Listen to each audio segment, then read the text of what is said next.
Yeah, this scenario I really feel like I need to get going.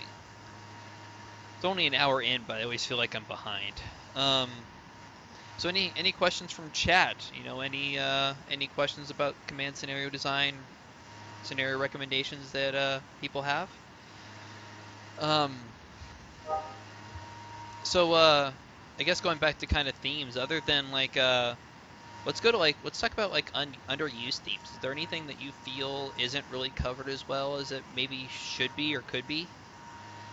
Um, the well, I could say just about any conflict that isn't between that doesn't involve UN Security Council members in some form could be better explored. Um,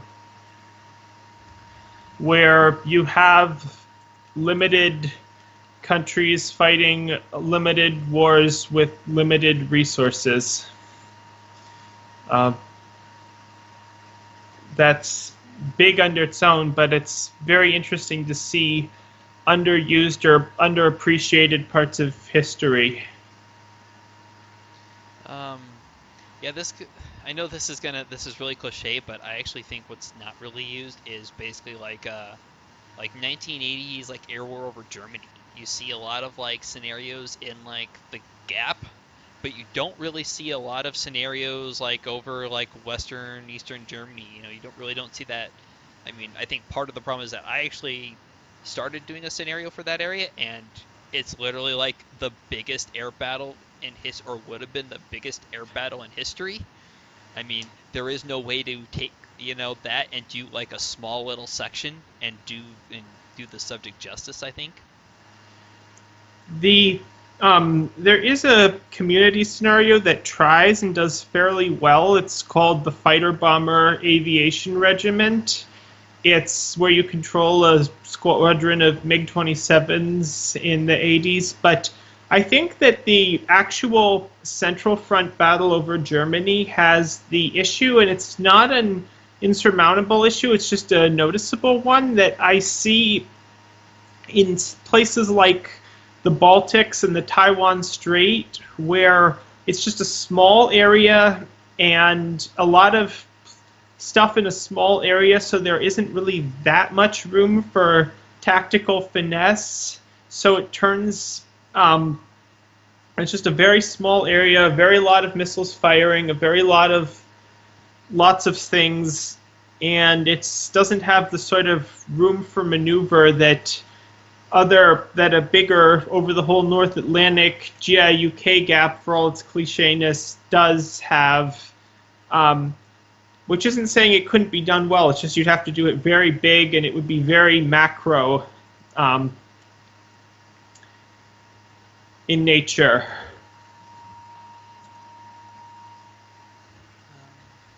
Sorry, I'm just getting more squadrons up in the air here. Doing what I probably should have done at the start and just going big and launching pretty much everything in waves.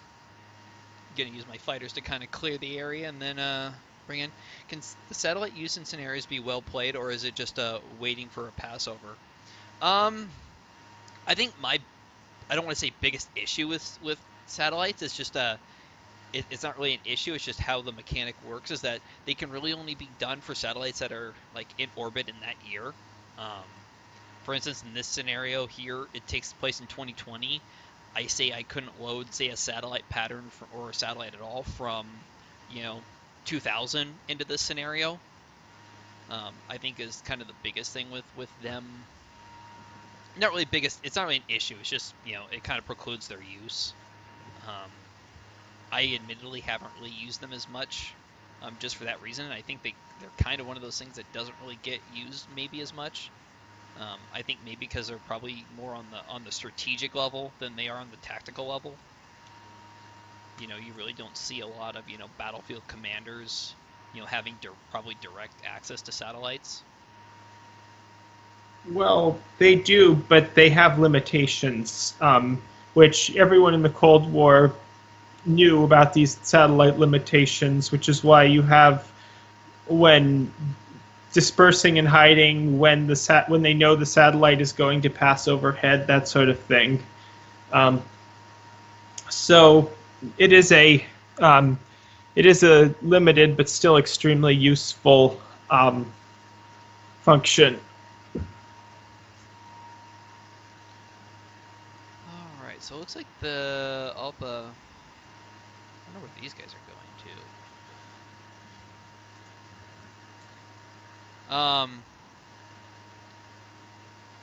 Yeah. Hopefully that answers your question, Dama. Um, any other scenarios, Clayler, that you think are pretty much underused? I mean, we know. I mean, how do you? I guess another question that shouldn't be showing up. Oops, I gotta fix that. Um, so underused scenarios. Basically UN Security Council members, which basically is the five big countries, little wars. I mean, is there a specific topic you'd like to see more of? One Well, place in particular?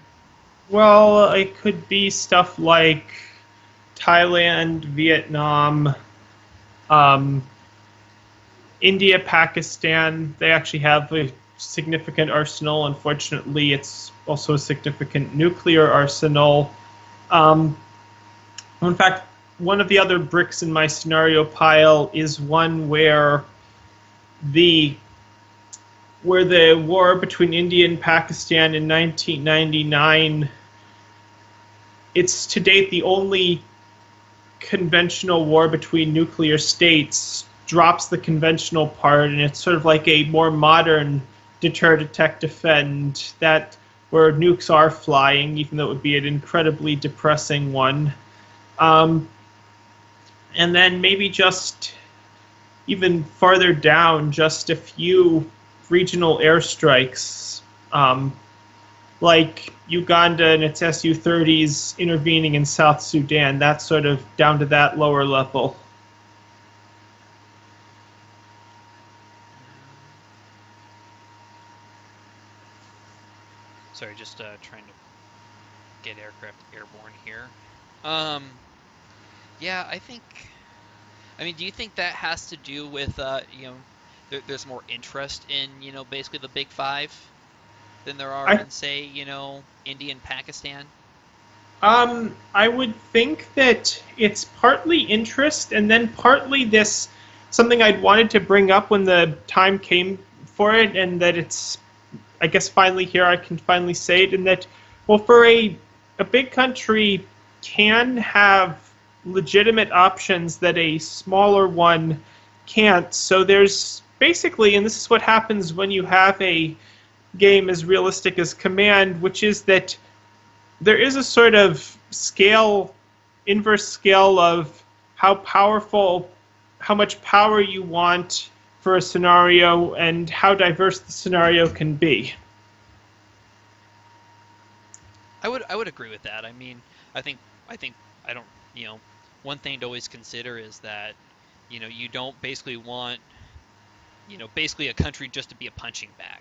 I mean, Yes. I know I've loaded up like, one of the first things I did, probably in the first couple months after I had command was I loaded up like the Libyan air defenses and stuck a carrier group off, built a carrier group off the coast and basically just pounded Libyan air defenses into dust without really, any added a couple planes, but mainly it was just, I want to just blow stuff up. Yes. You don't really want, for any of the big countries to go and like, pound on somebody, it could literally turn into, just a punching bag. Yes. I know you wrote an article, what was that, a month ago, month and a half ago about, Yes. how Egypt could fit both of those. Well, Egypt against the US and NATO, whatever planes can reach it from mainland Europe, it's still a punching bag. It's just a punching bag that can take several more hits than normal.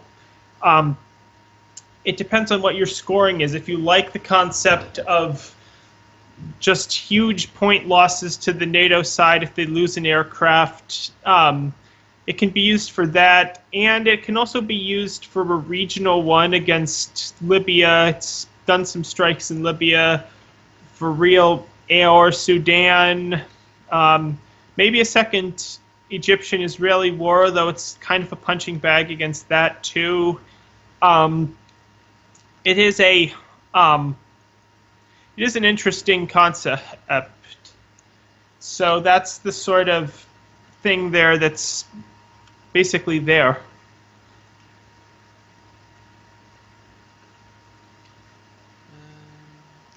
All right, there. Trying to figure out why my F-16s aren't wanting to go and engage a SAM battery.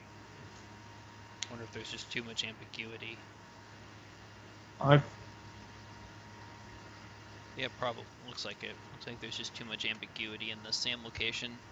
I think that I actually went as far as making two scenarios for it. I had many more planned. They're called the rollback ones, and the it's basically an escalation of the no-fly zone slash earlier Iraq war in the late 90s instead of 2003. And I kind of basically plotted myself into a corner on that because, as shown historically, the Iraq was a punching bag, and I didn't have any in story excuses like the sanctions got lifted that would enable a bigger threat. So those scenarios have kind of, I mean, I still hopefully want to do some of them, but they just don't seem that interesting if it's just either plink 500 T-55s and 1,000 BMPs, which of course means I have to set them up to so that for the player to knock down, or just engage the Iraqi Air Force in a lopsided match for the 1,000th time. That's what made me kind of give up a little on that concept. I mean, to kind of counter the place, 1,000, T-55s and BMPs by hand. I mean, one of the things I'm planning on doing for my regional air war exercise scenario is that, and maybe some future, kind of land scenarios, is basically just have like a zone and basically just randomly spawn, X amount of T-55 platoons in that area and just call it good. You know, I'm not gonna That works. I mean, I'm not gonna go so far as to like name this is the first platoon of B battalion of X regiment of X division. That's too much effort. You know, Yes. spawn 500. Spawn 100 T-55s in a zone and just call it good. You Yes. know, that's really all you kind of need to do there. I think. Yes. If I can learn a Lewis script, especially if I can repeat it or just have a separate script for a separate day, then I could do a long form air power scenario a lot better. I think that would be one of the Lewis things I do want to legitimately learn. Yeah, kind of I was going to bring this up, but is there anything, you would like to actually do? Is there anything that, concept you've had on the table for a while that's like really sticking out at you of like this is one you really want to do, whether it's, now is right the right time or, a month is the right time, just Um, a long form, a long form small regional air scenario. It's small regional partly because I want it to be something underappreciated, something out of the way historically, so not a Security Council Big Five. And then I also want it to be in gameplay terms, the so that you don't run out of targets. Um, and that way I can keep spawning targets so the player has to prioritize them. So I am interested in doing a long form air regional air scenario, and I also want to learn how to pace myself so I can do scenarios and a lot more evenly because I have a pretty uneven way of doing things now, and it'll be good practice for life too to just not go in a rush, rush, rush, rush, rush, stop, rush, rush, rush, rush, rush, stop, what pattern of doing things. yeah, I think like for me, like my big thing is that I have like too many ideas when it comes to scenarios. I'm kind of like you, I guess, in that I kind of do scenarios that interest me at any given time. Oh, what would an EU versus UK scenario look like, or what would X look like? And so then I start doing research on it, and then like I'll have another idea of maybe sometimes kind of even spawning from the original idea. For instance, my regional air war exercise originally started off basically as a USAF air power debate, similar to the F-35 debate scenarios. that was going to be like a wing level scenario, and then now it's like a whole regional air war exercise, Yes. versus different opponents, and it's like it looks nothing like the original concept was. Yes. Part of that's just my own like bigger, bigger, bigger. But I think I actually like this. I think overall, I think the design I'm gonna go for, I think I actually like better. Yes. From an opponent standpoint, it's like, all right, it's Russia, China, whoever I decide to stick in as the various op4 options versus each other. So really, I think the novelty of the scenario is more for me on the scripting side, Yes. if that makes sense. Yes. You know, anybody's going to look at it and say, "Oh, I can fight Russian equipment. Oh, yay!" And it's kind of a pretty generic setting. I mean, it's going to take place over basically the whole Midwest to East Coast of the U.S. So, but a lot of what I'm going to hopefully learn in that scenario for long form scenarios, I'm hoping to apply to others. Yes. Have you ever done that? Have you ever kind of used a scenario kind of as a test bed for other for future scenarios? Oh, definitely. In fact, one of my most recent scenarios is one where you're Brazil and you're flying a few F5s out of Cape Verde to hit targets in Guinea-Bissau. And it was a sort of, I think it's 3 days, you're on sustained ops and you have a lot of targets.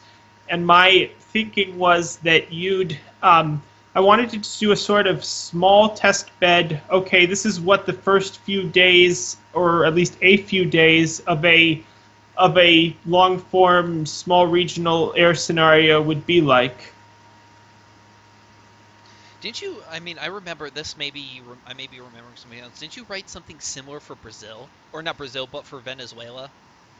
Wasn't there Um, a Venezuela scenario at one point?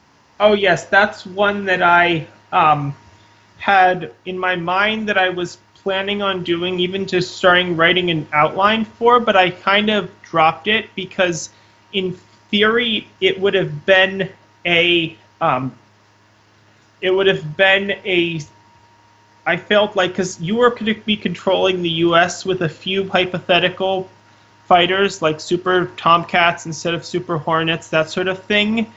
And my theory was basically I feared that it was going to turn into just another stomp, and that's what sort of soured me on that.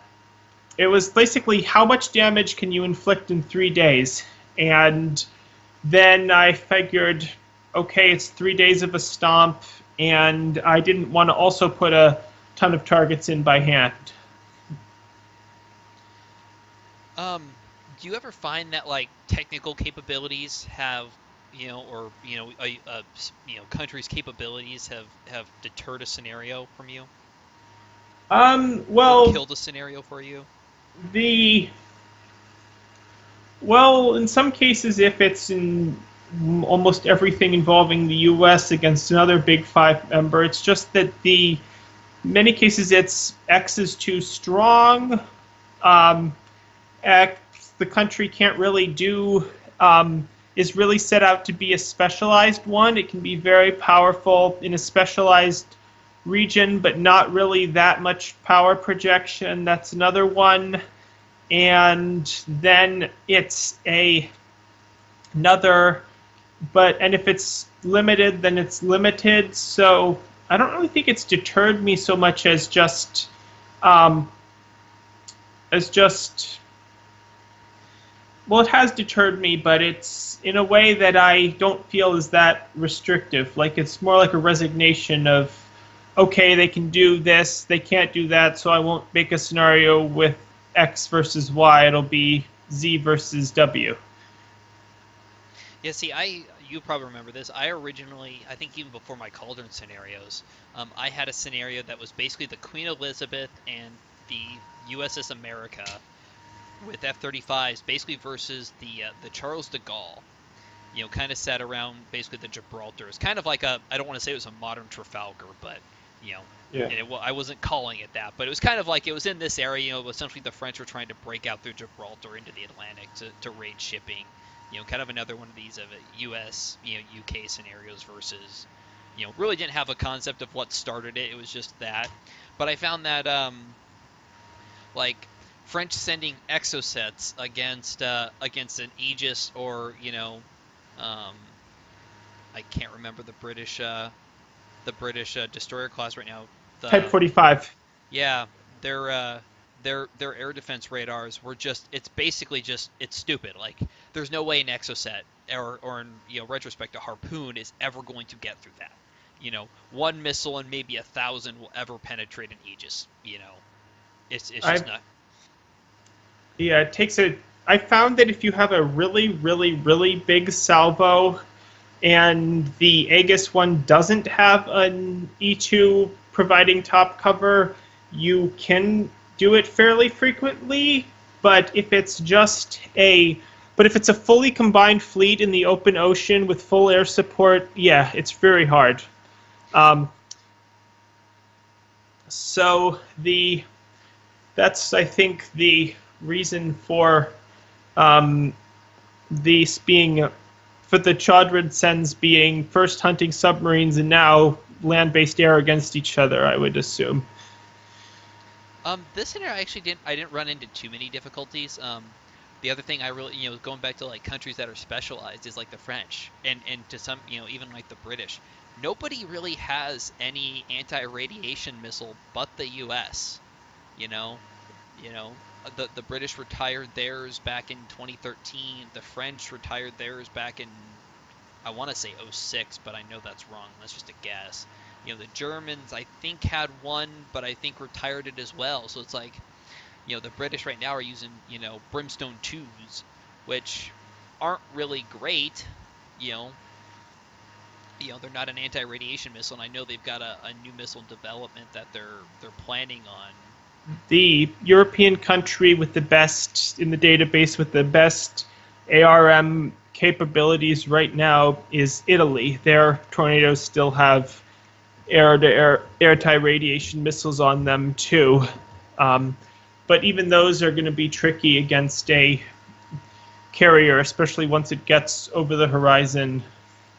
I guess I wasn't really thinking about like carriers just in general. I'm just thinking like going back to like countries that are specialized.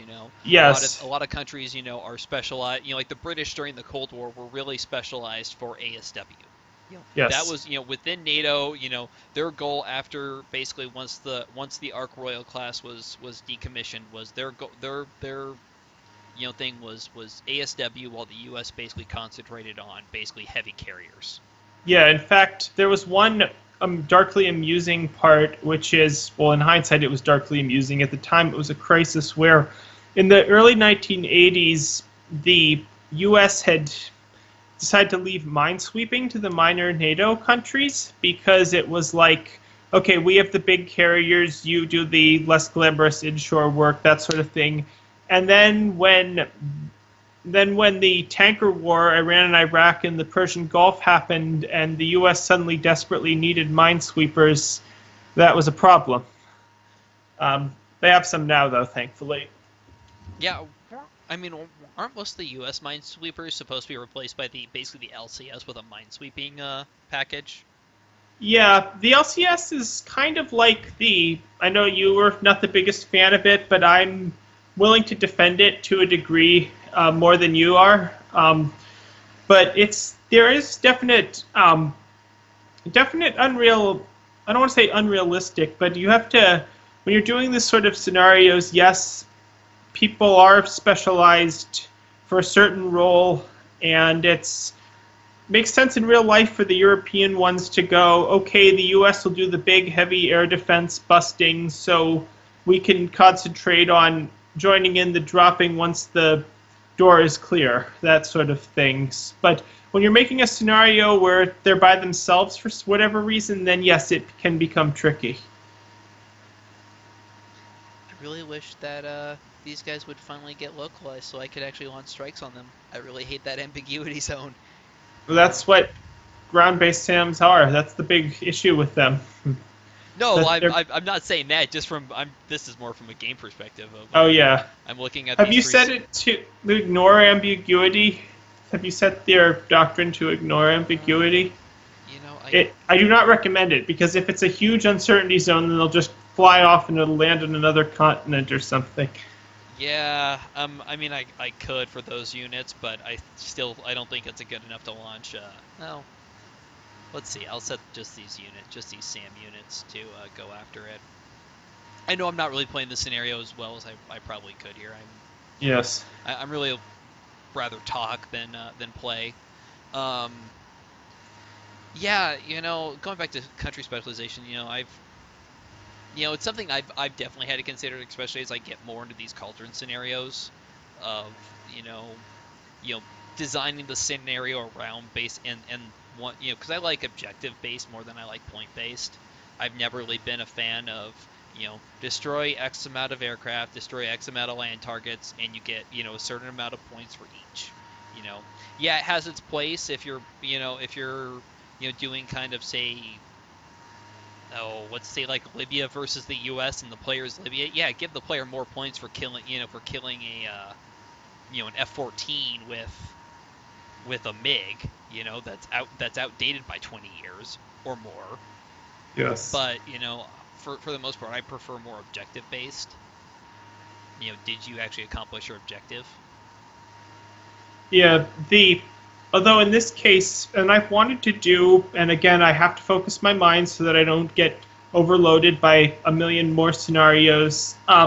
I've wanted to do a a kind of a more of a scenario where basically you are an objectively far inferior force, and you have to get one or two kills at the cost of your entire military, and then it's the player's goal to see how you do it, and you'll lose a ton of units no matter what. That sort of thing has a strange appeal to me too. So that's the sort of thing I find underused, and I can see why it could be underused because, to be honest, it's almost not that as fun to play as the underdog. But it's but it's still something I maybe could try more of if I linked it better somehow. Looks like I wonder if I actually forced the EU to shoot their bolt here. I wonder if a trigger went off without it should, because oh, there we go. There's some strikes.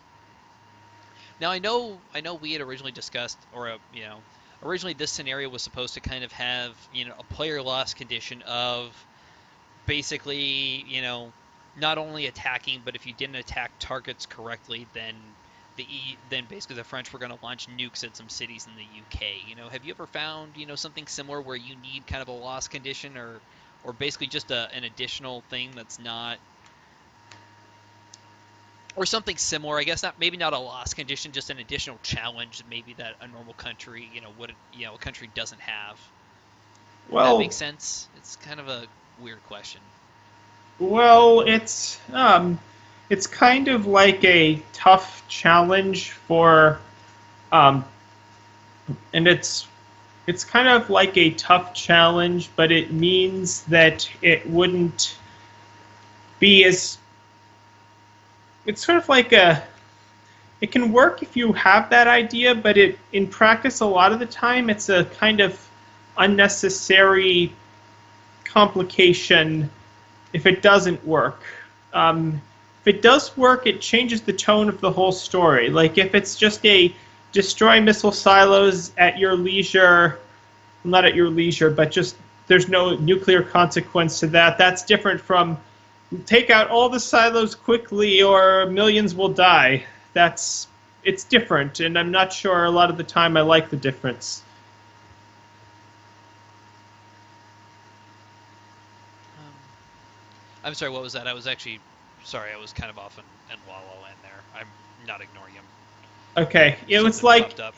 it raises. In short, I'll say it basically if you have that nuclear launch condition, loss condition, that raises the stakes a lot, and it depends on your mood. Yeah, kind of in retrospect, I think I nailed it. I think I'm happy not having it like in this scenario. I think for the better. Um, like you said, it really raises the stakes once you do something like that. And I have a trigger going off on the. I've got a couple things I got to filter here because I have a trigger that's just going off over and over and over again, and I don't know what it is.